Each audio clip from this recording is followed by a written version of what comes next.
Part 2۔ سارم کو وہاں کچھ فنگر پرنٹ ملتے ہیں۔ وہ اسے اچھی طرح اسکین کرنے کے بعد سیدھا لیب چلا جاتا ہے۔ تھوڑی دیر بعد زویا کو ہوش آ گئی تھی، لیکن اس نے کھانا پینا بولنا سب چھوڑ دیا تھا۔ وہ بس ایک ہی جگہ بس پوری رات گزار دیتی تھی۔ وہ بس کھلا میں ایک ہی نقطے کو گھورتی رہتی تھی۔ اس کے کمرے میں اگر کوئی اذان آفتاب صاحب کے علاوہ کوئی اور مرد داخل بھی ہوتا تو وہ ہوش کھو بیٹھتی تھی۔ اسی لیے میل مرد ڈاکٹر بھی اس کے کمرے میں کم جاتے تھے۔ زویا اب تھوڑا بہت ریکوری، صحت یابی کی طرف آ رہی تھی، لیکن ابھی بھی اسے ہر چیز سے ڈر لگتا تھا۔ وہ جیسے دنیا سے بہت دور ہو گئی تھی۔ وہ بس جواب ہاں یا ہوں میں دیتی تھی۔ روحان نے زویا سے شادی کرنے سے انکار کر دیا تھا۔ وہ شخص جو زویا سے وعدہ کرتا تھا کہ اسے کبھی نہیں چھوڑے گا، آج وہ اسے چھوڑ کر چلا گیا تھا۔ وہ اسے شروعات کے موڑ پہ ہی چھوڑ گیا تھا۔ زویا جو ریکوری کی طرف آ رہی تھی، وہ واپس اسی طرف جانے لگ گئی تھی۔ وہ ہر وقت روتی رہتی تھی۔ کبھی کبھی وجیہہ کے لیے اسے دیکھنا بہت مشکل ہو جاتا تھا۔ امی اس سے کہیں میرا یقین کرے، وہ ایسا نہیں ہے امی، میں نے جان پوچھ کر نہیں کیا امی، اللہ کے لیے میرا یقین تو کرے، میں اس کی زویا ہوں، میں اس کی محبت ہوں۔ زویا اپنے بال نوچنے لگ گئی تھی۔ وجیہہ بھاگ کر ڈاکٹر کو بلاتی ہے اور ڈاکٹر بہت مشکل سے اسے نیند کا انجیکشن لگاتا ہے اور آہستہ آہستہ وہ اپنے ہوش و حواس کھو بیٹھتی ہے اور بے ہوش ہوتے وقت اس کے منہ پہ روحان کا نام تھا۔ اذہان کے لیے سب دیکھنا کسی جہنم سے کم نہیں تھا۔ وہ روحان کے پاس بھی جاتا ہے، لیکن روحان زویا کے حادثے کے اگلے دن جب اسے پتہ چلتا ہے کہ وہ اس حالت سے گزر چکی ہے تو وہ دنگ رہ جاتا ہے اور زویا کو اپنی صفائی میں بولنے کا موقع ہی نہیں دیتا، اور ایک دفعہ بھی وہ زویا کو ہسپتال دیکھنے نہیں آتا۔ وہ اگلے دن ہی امریکہ چلا جاتا ہے۔ سارم رپورٹ پکڑے کافی دیر سے اسے گھورے جا رہا تھا۔ اس کے ہاتھوں کی نسیں ابھری ہوئی تھیں۔ کہیں سے نہیں لگتا تھا یہ وہ سارم ہے جو ہر بات تحمل سے حل کرتا ہے۔ سارم رپورٹ لے کر گھر جاتا ہے اور جاتے ہی اپنے کمرے میں بند ہو جاتا ہے۔ دادی ملازموں کو اسے بلانے کے لیے بھیجتی ہیں، لیکن وہ نہیں آتا۔ وہ کہہ دیتا ہے کہ اسے بھوک نہیں ہے۔ سارم فل شاور آن کر کے نیچے کپڑوں سمیت کھڑا ہو جاتا ہے، اپنے آپ کو پرسکون کرنے کی کوشش کرتا ہے، لیکن شاید سکون اسے نہیں آنے والا تھا۔ جب کافی دیر شاور میں کھڑے ہونے کے بعد بھی اسے سکون نہیں ملتا تو وہ باہر آ کر سگریٹ پینے لگتا ہے۔ اس سے پہلے سگریٹ کبھی نہیں پیتی، لیکن آج اسے ذہنی سکون چاہیے تھا اور حال میں چاہیے تھا، ورنہ وہ مر جاتا۔ اس نے ابھی ایک ہی پی تھی جب بالکونی سے وجیہہ کو اندر آتے دیکھتا ہے، فوراً سگریٹ ڈسٹ بین میں گرا دیتا ہے۔ وہ کچھ بھی کرے لیکن وجیہہ کی آنکھوں میں اپنی وجہ سے آنسو نہیں لا سکتا تھا۔ کچھ ہفتے بعد زویا کو ہسپتال سے چھٹی دے دی جاتی ہے اور زویا گھر جانے کے لیے راضی نہ تھی۔ اسے اذہان بہت مناتا ہے پر زویا مانتی نہیں ہے۔ آخرکار وجیہہ سے سمجھاتی ہے، دیکھو بیٹا، ضروری نہیں ہوتا جو ہم سوچیں وہی ہو، اللہ کی رضا میں کوئی نہ کوئی بہتری ہوتی ہے، یقین کرو اس ذات پر، وہ بہت مہربان ہے۔ بہت مشکل سے ہی زویا مانتی ہے۔ اذہان وجیہہ اسے گھر لے آتے ہیں۔ پورے راستے وہ وجیہہ اور اذہان کا ہاتھ نہیں چھوڑتی، جیسے اسے ڈر ہو کہ ابھی بھی اسے کوئی اور نوچ لے گا۔ گھر پہنچتے ہی دادی زویا کو بھاگ کر گلے لگا لیتی ہیں۔ وہ چاہتی تھی زویا جیسے پہلے جیتی مسکراتی تھی ویسے چہکے، جیسے پہلے ہنستی تھی ویسے ہنسے، لیکن اب زویا مکمل بدل چکی تھی۔ اس کا بچپنا کہیں گم ہو گیا تھا۔ وہ بس سلام کرتی ہے، آؤ میں اپنی گڑیا کو کمرے تک چھوڑاؤں۔ زویا بس ہاں میں سر ہلا دیتی ہے۔ پیچھے دادی صرف آنسو بہاتی ہیں۔ وجیہہ انہیں حوصلہ دیتی ہے، زخم ابھی تازہ ہے، فکر نہ کریں آپ، سب ٹھیک ہو جائے گا۔ وہ دادی کو کمرے میں لے آتی ہے اور پھر انہیں دادی کو کمرے میں چھوڑ کر وہ آفتاب صاحب کے پاس جاتی ہے۔ جیسے ہی وہ داخل ہوتی ہے پریشان ہو جاتے ہیں، کیونکہ آفتاب صاحب بستر پر لیٹے ہوئے تھے اور وہ چھت کو گھور رہے تھے۔ اس نے اس سے پہلے کبھی آفتاب صاحب کو ایسے نہیں دیکھا تھا۔ ہمیشہ ایک ہنسمکھ انسان تھے، ہمیشہ دوسروں کی فکر کرنے والے اور دوسروں کی مدد کرنے والے۔ آفتاب، وجیہہ ہلکے سے پکارتی ہے۔ آفتاب اٹھ کر بیٹھتے ہیں۔ کیا ہوا؟ زویا کہاں ہے؟ وہ ٹھیک ہے؟ اگر آپ ہی ہمت ہار جائیں گے تو اذہان اور زویا کی ہمت کون دے گا؟ ہمت رکھیے، اللہ پر یقین رکھیے، اللہ سب بہتر کرے گا، زویا کہتی ہے۔ آفتاب صاحب بس ہاں میں سر ہلاتے ہیں۔ واقعی اولاد کا غم بہت بڑا ہوتا ہے، وجیہہ دل میں سوچتی ہے۔ اذہان زویا کو اس کے کمرے میں لے جاتا ہے۔ زویا اپنے کمرے میں جاتی ہے۔ اذہان اسے بستر پر لٹاتا ہے۔ زویا اذہان اسے پکارتی ہے۔ زویا اسے دیکھتی ہے۔ دیکھو میری بات سنو، تم مجھ سے وعدہ کرو کہ اب تم اپنے آپ کو نقصان نہیں پہنچاؤ گی۔ زویا بس ہاں میں سر ہلاتی ہے۔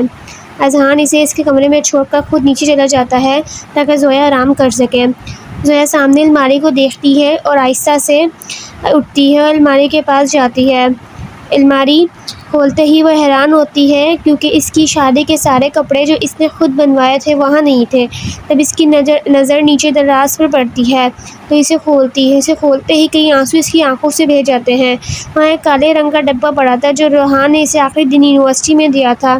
اس کے اندر اس کی پسندیدہ انگوٹھی تھی جو اس نے اسے دی تھی اور کہا تھا اسے تب پہننا جب تم پوری طرح میری شکیات بن جاؤ۔ زویا چند پل اس انگوٹھی کو دیکھتی رہتی ہے۔ اس کے بعد وہ اس انگوٹھی کو لے کر بیڈ پر بیٹھ جاتی ہے اور انگوٹھی کو دیکھتی رہتی ہے۔ کیا واقعی میں اس قابل نہیں تھی کہ میں اس کی بیوی بن سکوں؟ کیا واقعی میں اس کی شریک حیات نہیں بن سکی؟ اذہان کمرے میں داخل ہوتا ہے سوپ لے کر اور زویا کے ہاتھوں میں انگوٹھی دیکھ کر سوپ کا پیالہ سائڈ پہ رکھ دیتا ہے۔ کیا بات ہے، کیسے یاد کیا جا رہا ہے؟ بائی، زویا بہت ہلکی آواز میں بلاتی ہے۔ اذہان بھی بہت مشکل سے سن پاتا ہے۔ ہاں میری جان، وہ پیار سے کہتا ہے۔ روحان چلا گیا؟ وہ پوچھتی ہے۔ اذہان صرف اسے دیکھتا ہے۔ اس کی آنکھوں میں ایک آس تھی جس سے وہ کہہ رہی ہو اذہان ابھی کہے گا وہ یہی ہے۔ اذہان اس کی آنکھوں میں نہیں دیکھ سکتا تھا۔ وہ نظر نیچے کر لیتا ہے۔ چھوڑو یہ سب، یہ دیکھو میں تمہارے لیے تمہارا پسندیدہ سوپ لایا ہوں۔ زویا کی آنکھوں سے آنسو جاری ہو جاتے ہیں اور آفتاب صاحب دروازے میں کھڑے دیکھ رہے ہوتے ہیں۔ ان سے مزید دیکھا نہیں جاتا اور وہ واپس کمرے میں مڑ جاتے ہیں۔ اذہان زویا کو سوپ پلاتا ہے۔ زویا 2 چمچ لے کر بس کرنے کا کہہ دیتی ہے لیکن اذہان اسے زبردستی پورا پیالہ پلاتا ہے۔ صبح کے وقت سارم 6 بجے ہی تیار ہو کر گھر سے نکل جاتا ہے اور فوراً اپنے آفس پہنچتا ہے۔ وہ اپنے ایک سپاہی کو آواز دیتا ہے۔ میرا کام ہوا؟ وہ پوچھتا ہے۔ سپاہی نام میں سر ہلاتا ہے۔ سارم ایک دم سے کرسی سے کھڑا ہوتا ہے۔ تمہیں ایک کام بولا تھا وہ بھی نہیں کر سکے تم، دفعہ ہو جاؤ یہاں سے۔ اور خود اپنی گاڑی لے کر نکل جاتا ہے اور سیدھا اپنی مطلوبہ جگہ پر پہنچ جاتا ہے۔ مطلوبہ جگہ پر پہنچتے ہی وہ ریڈیو آن کرتا ہے اور اپنے دوست سماعت سے لوکیشن کنفرم تصدیق کرتا ہے۔ وہ اپنی گاڑی کو ایک سائڈ پر چھپاتا ہے تاکہ کوئی پہچان نہ سکے۔ ٹھیک 10 منٹ کے انتظار کے بعد ایک کالی گاڑی نظر آتی ہے۔ وہ جیسے ہی مڑتی ہے سارم تماک اوپر کرتا ہے اور گاڑی کے سامنے جا کر کھڑا ہو جاتا ہے۔ ڈرائیور ایک دم سے گاڑی کو بریک مارتا ہے۔ پچھلی سیٹ سے ایک آدمی باہر نکلتا ہے۔ نیا مسئلہ، وہ بڑبڑاتا ہے۔ وہ ہاتھ میں پستول اٹھا کر اسے مارنے ہی والا ہوتا ہے تو انہیں قدم آگے بڑھتے ہوئے اس کے اور قریب جاتا ہے اور اس سے گن چھین لیتا ہے۔ اب اس شخص کی رنگت سفید پڑ جاتی ہے۔ جو غرور تھوڑی دیر پہلے تھا وہ ایک دم سے غائب ہو جاتا ہے۔ سارم ایک ہاتھ سے اسے پکڑتا ہے اور دوسرے ہاتھ سے ڈرائیور کے سر پہ بندوق مار کر اسے بے ہوش کر دیتا ہے۔ ہاں تم مجھے مارو گے، بولو مارو گے؟ وہ شخص کہتا ہے۔ تمہیں مجھ سے جتنے پیسے چاہیے لے لو، میں تمہیں دینے کو تیار ہوں۔ میں کسی کو نہیں بتاؤں گا، یہ میرا وعدہ ہے۔ سارم مسکراتا ہے۔ تم جیسے شخص کے وعدے پر میں یقین نہیں کرتا۔ اسے غور سے دیکھو اور بتاؤ مجھے کہ میں ہوں کون۔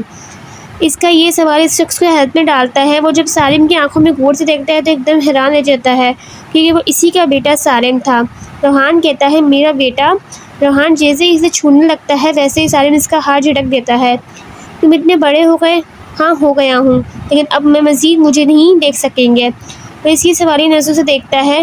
ہاں تم مجھے مارو گے؟ مجھے اپنے باپ کو نہیں، میں اپنے باپ کو نہیں مار رہا، میں ایک ایسے شخص کو مار رہا ہوں جس نے میری ماں کی زندگی جہنم بنا دی لیکن پھر بھی اسے سکون نہیں ملا۔ اس نے ایک معصوم بچی کی زندگی خراب کر دی۔ نوش کیا اس شخص نے اسے صرف اسی لیے کہ اس کے باپ نے اس کی چھوڑی ہوئی بیوی کو تحفظ دیا اور تم جیسے شخص کو گرفتار کروایا، لیکن اب مزید تمہیں گرفتار کرنے کا موقع نہیں ملے گا۔ روحان حیران رہ جاتا ہے۔ اس کو یہ سب کس نے بتایا؟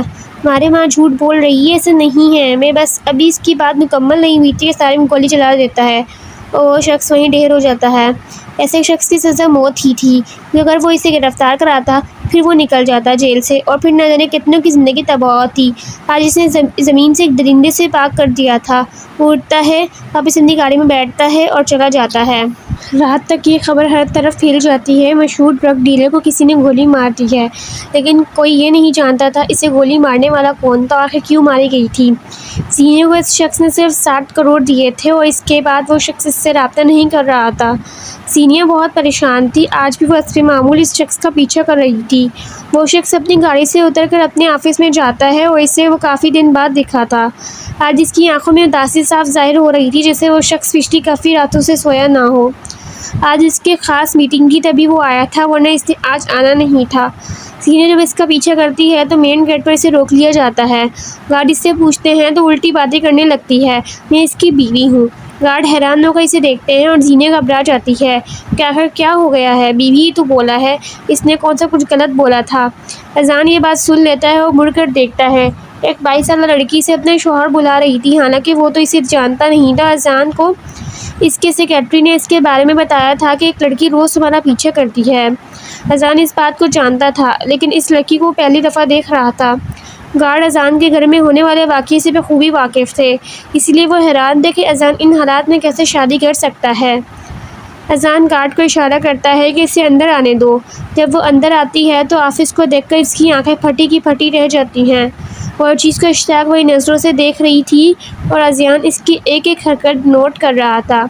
وہ سوچنے لگا، لگتا نہیں کہ یہ لڑکی ایسے کام کر سکتی ہے، ضرور کوئی اس کے ساتھ گیم کھیل رہا ہے۔ تھوڑی دیر بعد ایک لڑکی زینیہ کو آ کر کہتی ہے، سر آپ کو اندر بلا رہے ہیں۔ زینیہ اپنی طرف اشارہ کرتی ہے۔ وہ لڑکی ہاں میں سر ہلاتی ہے۔ زینیہ ڈر جاتی ہے، وہ سمجھتی ہے اب تمہیں پکڑی گئی۔ وہ بھاگنے کے لیے مین گیٹ کو دیکھتی ہے جو بند ہوتا ہے۔ وہ بہت زیادہ ڈر جاتی ہے۔ اسے جتنی بھی صورتیں یاد تھیں وہ پڑھنے لگتی ہے۔ وہ اپنے باس کو فون بھی کرتی ہے جو کہ فون نہیں اٹھاتا ہے۔ دوسری طرف اذان اس کی ایک ایک حرکت نوٹ کر رہا تھا۔ بالآخر وہ اذان کے آفس جانے کا فیصلہ کر لیتی ہے۔ آفس کے گیٹ پر کھڑے ہو کر وہ بولتی ہے، کیا میں آ جاؤں؟ اذان کے لیے حیرت تھی، ایک چور اس کے پروجیکٹ کی معلومات دوسروں کو دے رہی تھی اور اب اتنی تمیز اور عاجزی سے اس سے اندر آنے کا پوچھ رہی تھی۔ اذان ہاں میں سر ہلاتا ہے۔ وہ اندر آ کر بیٹھ جاتی ہے۔ اذان پوچھتا ہے، کیسا لگا تھا آپ کو میری بیوی بن کے؟ زینیہ سوالی نظروں سے اسے دیکھتی ہے، پھر اسے اپنا جھوٹ کا یاد آتا ہے۔ وہ صفائی دینے کے لیے کہتی ہے، میرے منہ سے نکل گیا تھا، آپ بتائیں مجھے آپ نے کیوں بلوایا ہے؟ اذان حیران ہوتا ہے کہ اتنی جلدی بات بدل دی ہے۔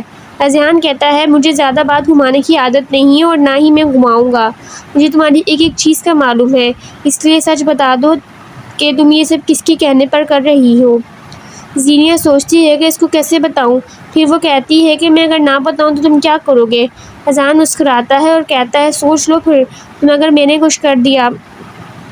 وہ بات ادھوری چھوڑتا ہے۔ زینیہ کے ماتھے پر پسینے نمودار ہوتے ہیں۔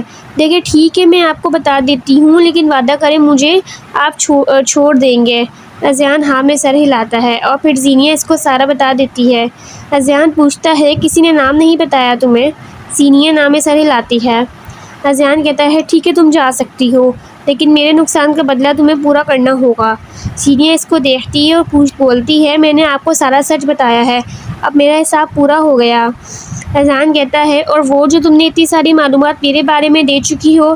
زینیہ کہتی ہے، مجھے معاف کر دے، مانتی ہوں غلط آدمی سے پنگا لے لیا تھا۔ اذان ایسے نہیں، ایسے کیسے معاف کر دوں؟ تمہیں میرے آفس میں 6 ماہ نوکری کرنی ہوگی اگر تم میرا نقصان پورا کر سکو، اور میں تمہیں اس کی سیلری بھی دوں گا، لیکن آدھی۔ زینیہ کا منہ کھلا رہ جاتا ہے۔ کیا مطلب آدھی؟ جب آپ مجھے رکھ ہی رہے ہیں تو پوری سیلری دے دیں۔ اذان کچھ سوچتے ہوئے کہتا ہے، چلو ٹھیک ہے پوری دوں گا، پہلے تمہارا کام تو دیکھوں۔ زینیہ کہتی ہے، ہاں ہاں مجھے بہت کام آتا ہے، دیکھ لیجئے گا آپ۔ وہ بڑھ چڑھ کر بولتی ہے۔ اذان اس کو جانے کا اشارہ کرتا ہے۔ وہ بھی اٹھتی ہوئی کہتی ہے، چائے بھی نہیں پوچھی دل میں۔ اذان اپنے سیکرٹری کو بلاتا ہے اور زینیہ کے بارے میں ساری معلومات نکلواتا ہے۔ اس کا سیکرٹری کہتا ہے، صاحب آپ اس لڑکی کو پولیس میں کیوں نہیں دے رہے؟ اس نے ہمارا اتنا نقصان کیا ہے۔ اذان شیشے کے پار دیکھتا ہے جہاں زینیہ فون پر کسی کو کچھ بتا رہی ہوتی ہے۔ اذان کہتا ہے، نہیں کر سکتا، معاملہ کچھ پرسنل ہو گیا ہے۔ مرتضیٰ مسکراتا ہے۔ کچھ دنوں سے وجیہہ زویا میں کافی تبدیلی نوٹ کر رہی تھی۔ زویا ٹھیک سے کھانا نہیں کھا رہی تھی، وہ جو بھی کھاتی تھی وہ الٹی کر دیتی تھی۔ دادی جنہوں نے زندگی گزاری تھی وہ سمجھ گئی تھیں، لیکن حقیقت کو جھٹلا رہی تھیں، کہیں ایسا نہ ہو۔ دادی رات کے کھانے کے بعد وجیہہ کو کمرے میں بلاتی ہے اور اس سے اپنے ڈر کا اظہار کرتی ہے۔ وجیہہ بھی سمجھدار تھی، وہ ان کی یہ بات سن کر کہتی ہے، ابھی ہم کچھ نہیں کہہ سکتے، پہلے رپورٹس کروا لیتے ہیں، پھر ہو سکتا ہے جیسا ہم سوچ رہے ہیں ایسا نہ ہو۔ دادی بھی ہاں میں سر ہلاتی ہے۔ اگلے دن وجیہہ زویا کو اسپتال لے کر جاتی ہے جہاں اس کا شک یقین بدل جاتا ہے۔ وہ کانپتے ہاتھوں سے رپورٹ پکڑتی ہے، پھر وہ ڈاکٹر کے پاس جاتی ہے جہاں ڈاکٹر سے بتاتی ہیں، دیکھیں ہم ان کا آپریشن نہیں کر سکتے، ان کی حالت بہت نازک ہے، تو اگر ہم یہ سب کرتے ہیں تو ان کی جان کو خطرہ ہے، باقی آپ خود سمجھدار ہیں۔ وہ اپنی پیشوانہ انداز میں کہہ کر چلی جاتی ہے اور وجیہہ کے اوپر مانو ساتوں آسمان گر چکے تھے۔ وہ زویا کو گھر لے آتی ہے، اسے لٹا کر وہ خود سیدھا دادی کے کمرے میں جاتی ہے۔ اسے وقت مناسب لگتا ہے کیونکہ اس وقت اذان اور آفتاب صاحب باہر تھے اور سالم بھی گھر پر نہیں تھا۔ دادی کو بتاتی ہے کہ زویا امید سے ہے۔ دادی یہ سنتے ہی کسی گہرے صدمے میں چلی جاتی ہیں۔ وہ سوچتی ہیں کہ اب زویا کو کون لے آئے گا۔ آخر وہ سوال جو سب نے چھپایا ہوا تھا وہ اب سب کے سامنے کھڑا تھا۔ بچی کہتی ہے کہ ایسی باتیں نہ کریں، انشاءاللہ سب ٹھیک ہو جائے گا۔ سارم جو گھر فریش ہونے آیا تھا وہ دادی اور اپنی ماں کی ساری باتیں سن چکا تھا۔ وہ چپ چاپ اپنے کمرے میں آ جاتا ہے۔ اسے کچھ سمجھ نہیں آ رہا تھا۔ وہ ایک ایسا مسئلہ حل کرتا تھا، دوسرا مسئلہ اس کے سامنے آ کھڑا ہوتا تھا۔ وہ فریش ہو کر دوبارہ سگریٹ پینے لگتا ہے۔ سینیا نے اذان کا آفس جوائن کیا تھا، آج اس کا پہلا دن تھا۔ وہ صبح ہی جلدی تیار ہو کر نکل جاتی ہے۔ وہ جیسے ہی آفس پہنچتی ہے تو ایک کرسی پر بیٹھ جاتی ہے کیونکہ وہ تھک کر اوپر آئی تھی۔ بسوں کی تاخیر کی وجہ سے وہ کافی لیٹ ہو گئی تھی۔ وہ پورا 1 گھنٹہ لیٹ تھی۔ ابھی سوچ ہی رہی تھی جب اذان اپنی سیکرٹری کو اسے بلانے کے لیے بھیجتا ہے۔ وہ گھبراتے گھبراتے آفس میں جاتی ہے جہاں اذان اپنی شاندار کرسی پر بیٹھا لیپ ٹاپ میں مشغول ہوتا ہے۔ کمرہ بہت خوبصورت تھا۔ زینیا دل میں سوچا، یہ تو بالکل کل سے بھی زیادہ خوبصورت کمرہ لگ رہا ہے۔ زینیا چاروں طرف نظر دوڑا رہی ہوتی ہے تو اذان اسے دیکھتا ہے۔ میرے خیال سے آپ یہاں مجھ سے بات کرنے آئی ہیں، نہ کہ کمرہ کا جائزہ لینے، اذان کہتا ہے۔ زینیا شرمندہ ہو جاتی ہے اور سر نیچے جھکا لیتی ہے۔ اذان اس کے سامنے ایک فائل رکھتا ہے اور کہتا ہے، اس میں سارے امپورٹنٹ پوائنٹ نکالو تاکہ میں پریزنٹیشن بنا سکوں۔ زینیا ہاں میں سر تو ہلا دیتی ہے لیکن اسے سمجھ کچھ نہیں آتا۔ وہ اسے اپنے سامنے ایک ہی ٹیبل پہ بٹھا دیتا ہے تاکہ وہ دیکھ سکے اسے کتنا کام آتا ہے۔ آدھے گھنٹے بعد اذان اسے کہتا ہے، میری ایک میٹنگ ہے، میں وہاں جا رہا ہوں، آ کر میں تمہارا کام چیک کروں گا۔ زینیا ہاں میں سر ہلا دیتی ہے اور وہ چلا جاتا ہے۔ تھوڑی دیر بعد جب وہ میٹنگ ختم کر کے آتا ہے تو زینیا کو سوتے ہوئے دیکھتا ہے۔ اس کی ماتھے پر بل پڑ جاتے ہیں۔ وہ زور سے ٹیبل پہ ہاتھ مارتا ہے۔ زینیا ہڑبڑا کر اٹھ جاتی ہے۔ اذان پوچھتا ہے، کام؟ زینیا اسے دیکھتی ہے، پھر وہ ایک پیپر اسے دے دیتی ہے۔ اس کے اندر اس نے صرف 2 لائنیں ہی لکھی تھیں۔ یہ کیا ہے؟ اذان کہتا ہے۔ زینیا آپ کو اتنی دیر سے کام دیا ہے اور آپ نے یہ دیا ہے؟ زینیا کہتی ہے، مجھے سمجھ نہیں آ رہا تھا تو آپ مجھ سے پوچھ سکتی تھی نا، اذان کہتا ہے۔ اذان انٹرکام میں فون کرتا ہے پر کوئی فون نہیں اٹھاتا ہے۔ وہ زینیا کو کہتا ہے، جائیے میرے لیے کافی لے کر آئے۔ زینیا چپ چاپ سے اٹھ جاتی ہے کیونکہ وہ ویسے بھی اس کی نظروں سے غائب ہونا چاہتی تھی۔ وہ کچن میں جاتی ہے، وہاں سے کوئی نہیں ملتا۔ وہ سوچتی خالی ہاتھ جائے گی تو سر اور غصہ کریں گے۔ وہ جلدی سے خود زینیا کافی بنانے لگ جاتی ہے۔ کافی بنا کر وہ آفس دفتر میں لے آتی ہے۔ اذان اسے میز ٹیبل پر رکھنے کا اشارہ کرتا ہے۔ وہ میز پر کافی رکھ کر سامنے کھڑی ہو جاتی ہے۔ تھوڑی دیر بعد وہ اسے گھر جانے کا بولتا ہے کیونکہ وہ سمجھ چکا تھا کہ زینیا کو کام بالکل بھی نہیں آتا۔ زینیا ڈرتے ڈرتے پوچھتی، آپ مجھے نوکری سے نکال رہے ہیں؟ جلدی ہی کام سیکھ جاؤں گی۔ اذان کہتا ہے، ٹھیک ہے، 6 دنوں میں اگر تم سیکھ جاتی ہو تو میں تو ٹھیک ہے، ورنہ پھر دیکھ لینا، وہ اسے کہتا ہے۔ زینیا ہاں میں سر ہلاتی آفس سے نکل جاتی ہے۔ اس کے جانے کے بعد وہ کافی پیتا ہے۔ کافی کا ذائقہ سے تھوڑا مختلف لگتا ہے۔ وہ انٹرکام پر کال کر کے کاؤنٹر والی لڑکی کو بلاتا ہے۔ وہ پوچھتا ہے، یہ کافی تم نے بنائی ہے؟ کاؤنٹر بوائے دفعے میں سر ہلاتا ہے، اسے جانے کا اشارہ کرتا ہے۔ اوہ تو یہ تم نے بنائی ہے، چلو کوئی کام تو آتا ہے آپ کو، مسکراتے ہوئے دل میں سوچتا ہے۔ آج حسب معمول گھر میں زیادہ خاموشی تھی۔ وجیہہ آفتاب صاحب کے کمرے میں جاتی ہے جہاں وہ بالکل ساکت بیٹھے ہوئے تھے۔ آفتاب صاحب کسی گہری سوچ میں ڈوبے ہوئے تھے۔ کیا بات ہے، آپ اتنے پریشان کیوں لگ رہے ہیں؟ وہ چائے کا کپ آفتاب صاحب کو پکڑاتی ہے۔ کچھ نہیں، بس زویا کی وجہ سے پریشان تھا۔ تم جانتی ہو زویا کو، ابھی وہ ایک مصیبت سے نہیں نکلی تھی کہ اس کے ساتھ یہ ہو گیا۔ آخر میرے کس گناہ کی سزا میری بیٹی کو مل رہی ہے؟ زویا نے آفتاب صاحب کو کبھی اس طرح بے یار و مددگار نہیں دیکھا تھا۔ وہ اسے سمجھاتی ہے، وہ ایسا نہیں ہے جیسا آپ سوچ رہے ہیں، ہو سکتا ہے اللہ نے اس سے بہتر دینا ہو۔ وہ اسے سمجھاتی ہے۔ اب وہ آفتاب صاحب کے آنسو صاف کرتی ہے اور انہیں سونے کا کہتی ہے۔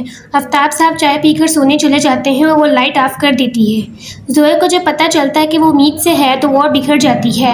وہ زیادہ ڈپریشن میں چلی جاتی ہے۔ دوپہر کا وقت تھا، سب کھانا کھا کر اپنے کمروں میں تھے۔ یہ وہ دن تھا جب زویا کو پتہ چلتا ہے کہ وہ امید سے ہے۔ جب سب سو جاتے ہیں وہ کچن میں آتی ہے دھیرے قدموں سے کہ کہیں کوئی دیکھ نہ لے۔ وہ چاقو ڈھونڈتی ہے، بہت مشکل کے بعد اسے چاقو مل جاتا ہے۔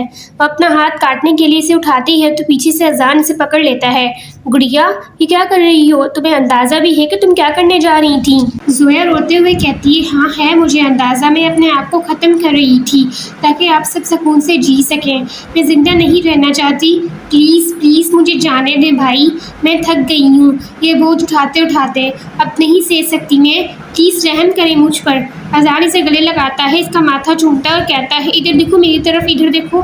دیکھو زویا، اگر تم سوچ رہی ہوگا تم یہ سب کر کے میں سکون دو گی تو ایسا نہیں ہوگا۔ یہ سکون کے بجائے سارے زندگی کے لیے تمہارے مجرم بن جائیں گے۔ پلیز اب اپنے آپ کو سنبھالو، ہو سکتا ہے جو چیز ابھی اچھی معلوم ہو رہی ہو وہ تمہارے لیے بہتر نہ ہو، اور جو چیز تمہیں بری معلوم ہو رہی ہو وہ تمہارے حق میں بہتر ہو۔ اللہ سب جانتا ہے، تم نہیں جانتی۔ اذان زویا کو سمجھاتا ہے، وہ زویا کو کھڑا کر کے اسے اس کے کمرے میں چھوڑتا ہے۔ اذان زویا سے کہتا ہے، وعدہ کرو مجھ سے کہ اب تم ایسی کوئی حرکت نہیں کرو گی، وعدہ کرو مجھ سے کہ اب تم اپنے آپ کو نقصان نہیں پہنچاؤ گی۔ زویا بس ہاں میں سر ہلاتی ہے۔ وہ زویا پر کمبل ڈالتا ہے اور لائٹ آف کر کے چلا جاتا ہے تاکہ زویا سکون سے سو سکے۔ سارم اب زیادہ تر وقت گھر سے باہر گزارتا تھا۔ اس کے اندر اتنی ہمت نہیں رہی تھی وہ کسی کا بھی اس گھر میں سامنا کر سکے۔ کس کو بتائے گا کہ زویا کی زندگی کس کی وجہ سے خراب ہوئی تھی۔ سارم صبح نکل جاتا تھا اور رات دیر سے گھر آتا تھا۔ اذان اسے پوچھتا تھا کہ تم کہاں ہو، یا اگر کوئی اور کچھ پوچھے تو وہ کہتا آج کل بہت مصروف چل رہے ہیں، کام کی وجہ سے زیادہ دیر ہو جاتی ہے۔ رات کے تقریباً 3 بجے کے قریب وہ گھر میں داخل ہوا تھا۔ زویا جس کو رات میں پھر بھوک لگ جاتی ہے، اس لیے وہ رات کو کھانا کھانے ضرور نیچے آتی تھی، کیونکہ جب تک وہ کچھ کھا نہ لے اسے سکون نہیں ملتا تھا۔ وہ ابھی فریج میں کچھ ڈھونڈ رہی جب اسے اپنے پیچھے قدموں کی چاپ سنائی دی۔ 2 سیکنڈ کے لیے زویا نے اپنی سانس تک روک لی تھی اور ڈرتے ڈرتے پیچھے مڑتی ہے۔ سارم کو کھڑے دیکھ کر وہ گھبرا کر بھاگنے کی کوشش کرتی ہے، لیکن بھاگنے کی کوشش میں وہ شیلف سے ٹکرانے والی ہوتی ہے کہ سارم اسے پکڑ لیتا ہے۔ زویا سارم کا ہاتھ ہٹانے کی کوشش کرتی ہے لیکن اس کی گرفت مضبوط تھی۔ وہ اسے آرام سے ڈائننگ ٹیبل کے پاس لے جا کر کرسی پر بٹھاتا ہے اور خود 2 انڈے نکال کر انہیں پھینٹنے لگتا ہے۔ زویا اس کو بس دیکھ رہی ہوتی ہے۔ ابھی تک سارم نے ایک لفظ بھی منہ سے نہیں کہا تھا۔ وہ ڈبل روٹی نکالتا ہے، اس میں انڈا رکھتا ہے اور قیمہ نکال کر تھوڑا تھوڑا دونوں طرف لگاتا ہے اور پھر اسے اوون میں رکھ دیتا ہے۔ 2 منٹ بعد وہ سینڈوچز نکالتا ہے اور 2 سینڈوچ زویا کے سامنے رکھتا ہے۔ زویا بس اسے دیکھ رہی ہوتی ہے اور پھر وہ 2 سینڈوچ اپنے لیے نکالتا ہے۔ زویا کی سینڈوچ دیکھ کر بھوک چمک اٹھتی ہے۔ وہ جلدی جلدی اپنا سینڈوچ کھانے لگتی ہے جبکہ سارم آرام سے کھا رہا تھا۔ وہ اپنا سینڈوچ ختم کر کے سارم کو دیکھتی ہے جس نے ابھی آدھا بھی نہیں کھایا ہوتا۔ بس سارم اپنا دوسرا سینڈوچ زویا کی پلیٹ میں رکھ دیتا ہے۔ زویا شرمندگی سے اسے دیکھتی ہے۔ اس کی شکل دیکھ کر سارم کہتا ہے کوئی بات نہیں، تم کھا سکتی ہو، مجھے ویسے بھی بھوک نہیں ہے۔ زویا کہتی ہے سوری، میرا مطلب مجھے بھوک زیادہ لگتی ہے۔ اس کا بھی سینڈوچ کھا لیتی ہے۔ پھر وہ برتن اٹھانے لگتی ہے تو سارم کہتا ہے میں کر لوں گا، تم جا کر آرام کرو۔ زویا اٹھتی ہے اور دھیرے دھیرے اپنے کمرے میں چلی جاتی ہے۔ سارم کو ایک بار پھر اپنے ہونے پر غصہ آتا ہے کہ وہ آخر کیوں پیدا ہوا۔ وہ غصے سے پلیٹ اٹھاتا ہے تو پلیٹ کا کونا ٹوٹ جاتا ہے اور اس کے ہاتھ میں چبھ جاتا ہے، پر یہاں پرواہ کس کو تھی۔ وہ پلیٹ ڈسٹ بن میں پھینکتا ہے اور دوسری پلیٹ دھو کر اپنے کمرے میں چلا جاتا ہے۔ جا کر وہ سگریٹ پینے لگتا ہے۔ نہ جانے کتنا وقت گزر جاتا ہے اسے سگریٹ پیتے ہوئے۔ اب اس کا خون بھی جم گیا تھا جس کے بعد اسے مرہم لگانا بھی ضروری نہیں سمجھا تھا۔ اگلے دن معمول کے مطابق سب باہر جانے کے بجائے گھر پر ہی تھے۔ اذان نے آج آف کیا تھا۔ آفتاب صاحب اب کم ہی باہر جاتے تھے جبکہ آج سارم بھی گھر پر ہی تھا۔ زویا اپنے کمرے میں سو رہی تھی چونکہ زویا کو نیند کی گولی دی جاتی تھی، اس لیے وہ کافی دیر بعد اٹھتی تھی۔ سارم ناشتے کی ٹیبل پر آتا ہے تو وجیہہ سارم کا ہاتھ دیکھ کر ایک دم سے ڈر جاتی ہے۔ یہ کیا ہوا ہے؟ تم نے یہ کیا کیا ہے؟ سارم اپنے ہاتھ کو دیکھتا ہے اور لب پیچتا ہے۔ وہ کل ہلکا سا ایکسیڈنٹ ہو گیا تھا۔ ایکسیڈنٹ کیسے ہوا؟ آفتاب صاحب پریشان ہوتے ہیں۔ کچھ نہیں، بس آتے ہوئے۔ تم نے مرہم لگایا؟ کیوں نہیں؟ زخم پر؟ اذان کہتا ہے۔ وہ بس لگانے ہی والا تھا۔ ہاں دیکھ لیا تم نے مرہم لگانے والے تھے، دادی کہتی ہے۔ وہ بس سر جھکا کر سب کی ڈانٹ سن رہا تھا۔ اچھا چلو ناشتہ کر لو پھر مرہم لگا لینا۔ وہ چپ چاپ سے بیٹھ کر ناشتہ کرنے لگتا ہے۔ تھوڑی دیر بعد سب جانے ہی والے تھے کہ زویا اٹھ کر آتی ہے۔ آ گئی میری بچی، آفتاب صاحب کہتے ہیں۔ زویا ہلکا سا مسکراتی ہے۔ وہ اب جھوٹا ہی صحیح مسکرانے لگ گئی تھی کیونکہ وہ اپنے جڑے رشتوں کو مزید دکھ نہیں دینا چاہتی تھی۔ کیا کھاؤ گی؟ وجیہہ نے پوچھا۔ اس نے جوس کا کہا۔ اچھا ٹھہرو میں لاتی ہوں، یہ کہہ کر جوس لینے چلی جاتی ہیں۔ یہ لو جوس، اور وہ ہاں میں سر ہلاتی ہے۔ سارے باتیں کر رہے ہوتے ہیں اور وہ جوس پی رہی ہوتی ہے۔ تھوڑی دیر بعد سب اپنے اپنے کاموں میں لگ جاتے ہیں۔ آفتاب صاحب کو اپنے دوست سے ملنا تھا تو وہ وہاں چلے جاتے ہیں۔ اذان اپنا کام ختم کرنے اپنے کمرے میں چلا جاتا ہے۔ زویا جب دیکھتی ہے کہ یہ سب یہاں وہاں ہو گئے ہیں تو وہ باہر گارڈن میں آ جاتی ہے۔ اس کا کافی دن سے کچے آم کھانے کا دل کر رہا تھا۔ وہ ادھر ادھر دیکھتی ہے اور ابھی پتھر مارنے لگی ہوتی ہے کہ سارم دیکھ لیتا ہے۔ وہ اس کے پاس آتا ہے۔ میں کچے آم کھانے آئی تھی۔ سارم اسے دیکھتا ہے، پھر وہ درخت پر چھلانگ مار کر وہ 2-3 آم توڑ دیتا ہے۔ وہ اسے پکڑاتا ہے۔ وہ چپ چاپ آم لے کے اپنے کمرے میں چلی جاتی ہے۔ سارم اسے جاتا ہوا دیکھتا ہے، پھر وہ اندر چلا جاتا ہے۔ رات کے کھانے کے بعد سارم وجیہہ کے پاس جاتا ہے۔ وہ کچن میں کام سمیٹ رہی ہوتی ہے۔ امی، سارم انہیں پکارتا ہے۔ وجیہہ کہتی ہے جی ہاں بولو کیا بات ہے بیٹا؟ سارم انہیں کہتا ہے مجھے آپ سے ضروری بات کرنی ہے پر یہاں نہیں کر سکتے، آپ باہر چلیں۔ وجیہہ حیران نظروں سے اسے دیکھتی ہے۔ ہاں چلو بیٹا۔ وہ دونوں باہر گارڈن میں آتے ہیں۔ ماما، سارم دھیرے سے پکارتا ہے۔ ہاں، وجیہہ اسے دیکھتی ہے۔ وہ ایک لمبی سانس لیتا ہے جیسے خود کو تیار کر رہا ہو۔ کیا بات ہے سارم، ٹھیک ہو نا تم؟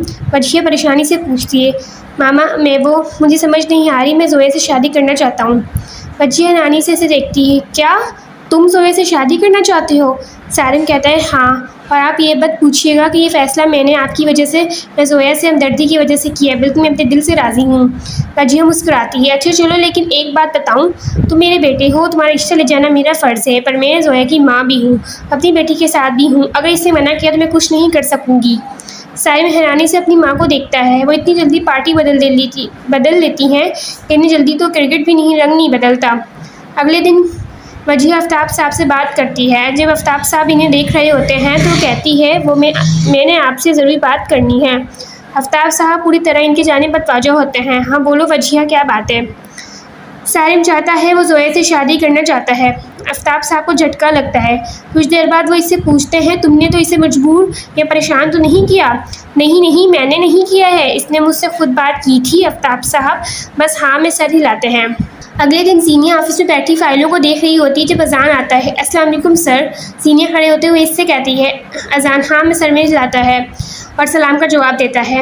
آپ ایسا کرو، ان فائلوں کو ترتیب سے رکھو، اذان کہتا ہے۔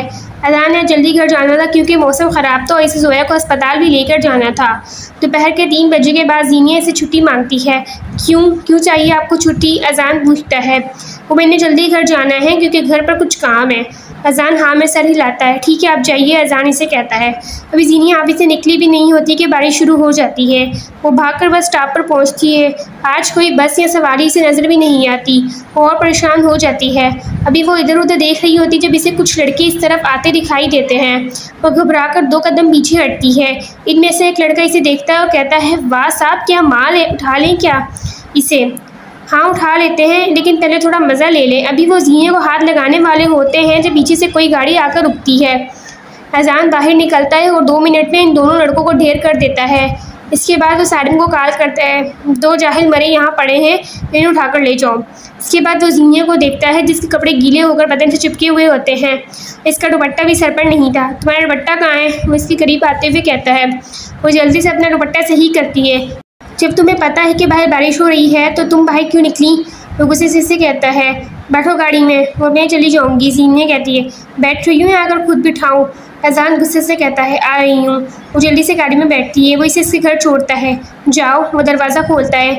وہ جب تک اندر نہیں جاتی وہ اسے دیکھتا ہی رہتا ہے۔ جب اذان گھر پہنچتا ہے تو کافی دیر ہو گئی تھی۔ ارے یار، مجھے تو زویا کو لے کر جانا تھا، وہ دل میں سوچتا ہے۔ جب وہ سارم کو آتے ہوئے دیکھتا ہے، سارم اسے مخاطب کرتا ہے۔ ہاں بولو، اذان کہتا ہے۔ ویسے کیا کیا تھا ان لڑکوں نے؟ وہ اس سے پوچھتا ہے۔ بس جو کرتے ہیں، اذان کہتا ہے۔ اچھا آؤ گھر چلو، تم پورے بھیگ گئے ہو، وہ اذان سے کہتا ہے۔ اذان سے کہتا ہے، مجھے زویا کو اسپتال لے کر جانا ہے۔ سارم بتاتا ہے، میں اپائنٹمنٹ لینے گیا تھا پر ڈاکٹر آف پر ہیں، وہ کچھ دنوں بعد آئیں گی۔ سارم بتاتا ہے کہ کوئی خطرے کی بات نہیں ہے، اس لیے جب وہ آئیں گی تب دکھانے چلے جائیں گے۔ اذان ہاں میں سر ہلاتا ہے۔ رات کا کھانا کھانے کے بعد سارم حسب معمول چھت پر سگریٹ پی رہا ہوتا ہے جب اذان آ جاتا ہے۔ وہ اسے دیکھ کر جلدی سے سگریٹ چھپاتا ہے پر وہ دیکھ چکا تھا۔ یہ کیا کر رہے ہو؟ وہ میں بس ہوا کھانے آیا تھا۔ کب سے شروع کی؟ کبھی کبھی پیتا ہوں۔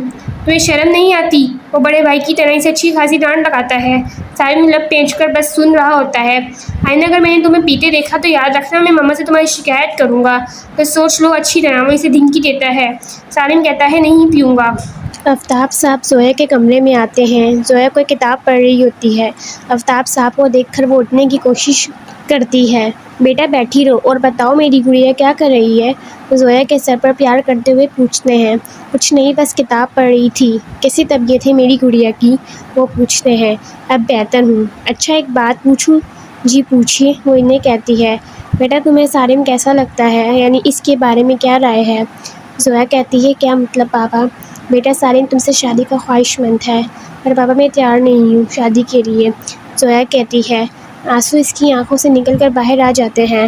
اسے ہر چیز یاد آتی ہے، ریحان کی زندگی میں آنا، محبت کے دعوے، سب۔